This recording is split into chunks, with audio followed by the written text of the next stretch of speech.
Brihan Mumbai municipal corporation ఎన్నికల్లో BJP కూటమి గెలుపు బావుట ఎగరవేసింది.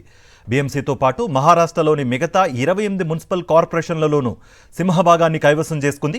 బీజేపీ నేతృత్వంలోని మహాయుతి కూటమి ప్రధానంగా ఎంతో ప్రతిష్టాత్మకంగా జరిగిన ముంబై మున్సిపల్ కార్పొరేషన్ ఎన్నికల పోరులో మహాయుతి కూటమి గెలుపొందడంతో బీజేపీ శ్రేణుల సంబరాలు అంబరాన్నంటాయి.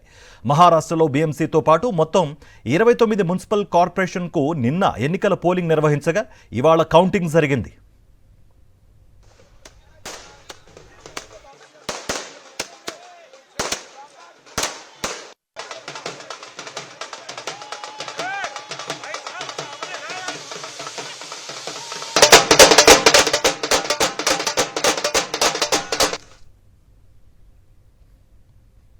బీఎంసీలో మొత్తం 227 వార్డులుండగా అందులో మహాయుతి కూటమి 115 వార్డుల్లో గెలుపొందింది.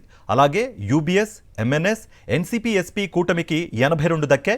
కాంగ్రెస్ 16 వార్డుల్లో ముందంజలో నిలిచింది. మహాయుతి కూటమి ఘన విజయం సాధించడంతో బీజేపీ శ్రేణుల్లో ఉత్సాహం ఉప్పొంగింది. సీఎం ఫడ్నవీస్ను బీజేపీ రాష్ట్ర అధ్యక్షుడు రవీంద్ర చౌహాన్ను భారీ పూలమాలతో ఘనంగా సత్కరించారు. స్వీట్లు పంచుకుని సంబరాలు చేసుకున్నారు. మహారాష్ట్ర మున్సిపల్ ఎన్నికల్లో బీజేపీ మరోసారి చరిత్ర లిఖించుకుందని సీఎం ఫడ్నవీస్ అన్నారు.